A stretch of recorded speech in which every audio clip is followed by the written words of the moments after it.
Track മാറ്റിയ ഡിസ്ജോ എന്നാണ് ഇപ്പൊ എല്ലാ സോഷ്യൽ മീഡിയയിലും പറയുന്നത്. അപ്പോൾ ഈ ഇതിലെ ഓരോ ക്യാരക്ടേഴ്സിനും നല്ല ഇമ്പോർട്ടൻസ് ഉണ്ട്, അവരുടെ പെർഫോമൻസിന് ഇമ്പോർട്ടൻസ് ഉണ്ട്. അപ്പോൾ പുതിയ ഒരു ടൈപ്പ് സ്ക്രിപ്റ്റ് ചെയ്യുമ്പോൾ അതെങ്ങനെയാണ് ഓരോ ആക്ടേഴ്സിലേക്ക് എത്തിയത്?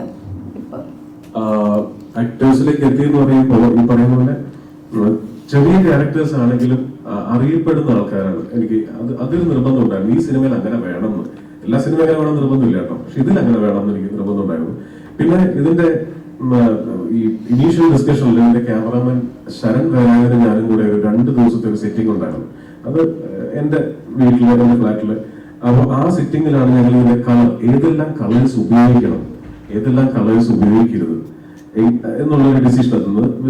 നിങ്ങൾക്ക് അറിയാൻ പറയുമ്പോൾ മാസ്റ്റർ അനോമോർഫിക് എന്ന് പറയുന്ന ലെൻസിലാണ് അത് ഷൂട്ട് ചെയ്തിരിക്കുന്നത്. അതുകൊണ്ട് തന്നെ എല്ലാ സ്ക്രീനിലും ഇത് സ്പെഷ്യലായിട്ട് എഡിറ്റ് ചെയ്യാൻ പ്ലേ ചെയ്യാൻ പറ്റില്ല. അങ്ങനത്തെ അതിന്റെ ഒരു അനോമോർഫിക് ലെൻസ് വരുന്ന ഒരു വീഡിയോ ഉണ്ട് സിനിമാറ്റോഗ്രഫിയിൽ. അപ്പൊ എന്ന് പറയുന്ന പോലെ ഓരോ ആർട്ടിസ്റ്റിനും ഇങ്ങനെ പെരുമാറണം, സട്ടിലായിട്ട് നിർത്തുന്നിടത്ത് സട്ടിലായിട്ട് നിൽക്കണം. അങ്ങനെയുണ്ട്. ഇപ്പൊ ഒരു സ്റ്റാർ വാല്യൂ വെച്ചിട്ട് ഒരു ഇമ്പോർട്ടൻറ്റ് സീനിലൊക്കെ ചില സീനിലൊക്കെ ആസിഫ് വളരെ സട്ടിലായിട്ട് ഉണ്ടാകാൻ നിൽക്കുകയാണ്. അവിടെ നമ്മൾ ഹീറോ ആണ് ഇയാൾ പെർഫോം ചെയ്തിട്ട് വിചാരിച്ചാൽ അത് വേറെ കൈൻഡ് ഓഫ് സിനിമയായി പോകും. അപ്പൊ അങ്ങനെയുള്ള ചില കാര്യങ്ങൾ ഞാൻ റെസിസ്റ്റ് ചെയ്തിട്ടുണ്ട്. ട്രാക്ക് മാറ്റിയ പോലെ നസീർക്കൻ ട്രാക്ക് മാറ്റിയതാണോ? അങ്ങനെയല്ല, ഈ പറഞ്ഞാൽ അങ്ങനൊരു മാറ്റം കൂടി വേണ്ടല്ലേ. ഇപ്പോ നിങ്ങളൊക്കെ തന്നെ പറയുന്നില്ലേ, എല്ലാവരും നന്നായിട്ടുണ്ട്, കൊള്ളാമൊക്കെ പറയുന്നില്ലേ. അതായിരുന്നു നമ്മൾ ഇത്രയും കാലം ആഗ്രഹിച്ചിരുന്നു.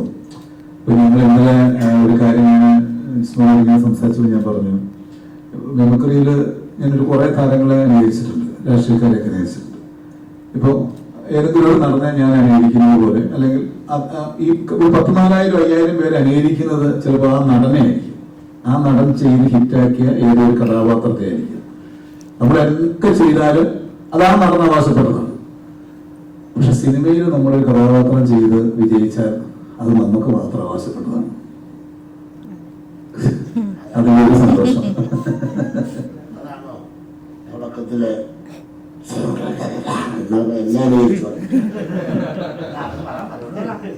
അല്ല, ഈ സിംഗിൾ തല രാവണന്റെ കാര്യം ചോദിക്കുമ്പോ ഞാൻ ഒരു കാര്യം ചോദിച്ചോട്ടെ, ഈ തലവനിലെ സിംഗിൾ തല രാവണൻ ആരാണ്? ഡിസൈഡാണോ? അങ്ങനെ ഒരു ഇപ്പൊ കുറെ കാര്യങ്ങൾ പറഞ്ഞല്ലോ. അപ്പൊ സ്വന്തമായിട്ട് ഇഷ്ടപ്പെട്ടിട്ട് ഒരു പേരാണ് സിംഗിൾ തല രാവണൻ. നമ്മളിലേക്ക് വരുമെന്ന് തോന്നിയിട്ടുണ്ടോ ആ പേര്? ഉറപ്പായിട്ടും സിംഗിൾ തല രാവൺ അങ്ങനെ ഒരു ടൈറ്റിൽ വെക്കാൻ കാരണം അത് ഒരേ സമയം ഹ്യൂമർ ആയിരിക്കണം, അത് ഒരേ സമയം അതിനകത്ത് വേറെ ഇൻസൈറ്റ് ഉണ്ടാകണം. അങ്ങനെ ഒരു സംഗതി ഉണ്ടായിരുന്നു. അപ്പൊ അതിന്റെ ഹ്യൂമർ വർക്കാവുന്നത് വേണം. പക്ഷെ എനിക്ക് ഭയങ്കര സന്തോഷം തോന്നി ഇതുപോലെ ആ സീനുകൾക്കൊക്കെ ആൾക്കാർ ക്ലാപ്പ് ചെയ്യുന്നുണ്ടോ ഇവരുടെ ടൈറ്റിൽ പറയുന്നിടത്ത് മുതൽ. അതാണ് ചില സമയത്ത് നമുക്ക് തോന്നുന്നത് ഈ പറഞ്ഞ ആരോ തോന്നിപ്പിക്കുന്നതാണ് ചെയ്യുന്നു. ഈ ടൈറ്റിലുകൾ എവിടുന്നാ കിട്ടുന്നത്? സിംഗിൾ തല രാവണൻ, ജെട്ടിക്കുള്ളിലെ വീട്, അതൊക്കെ ഓർത്തിരിപ്പുണ്ടല്ലേ? ഇങ്ങനെ അത് ഒരു ദിവസം രഞ്ജി പണിക്കരേട്ടനും മോഹൻകുമാർ ഫ്രാൻസിന്റെ സമയത്ത്, അല്ല വിജയ് സൂപ്പറിന്റെ സമയത്ത് സംസാരിച്ചുകൊണ്ടിരിക്കുമ്പോ രഞ്ജിയേട്ടൻ പറഞ്ഞു, ഇതിങ്ങനെ എഴുതി വരുന്ന സമയത്ത് ഇപ്പൊ കിങ്ങിലെ ക്യാരക്ടറിന്റെ പേര് നോക്കി ഓരോരുത്തരുടെ പേരും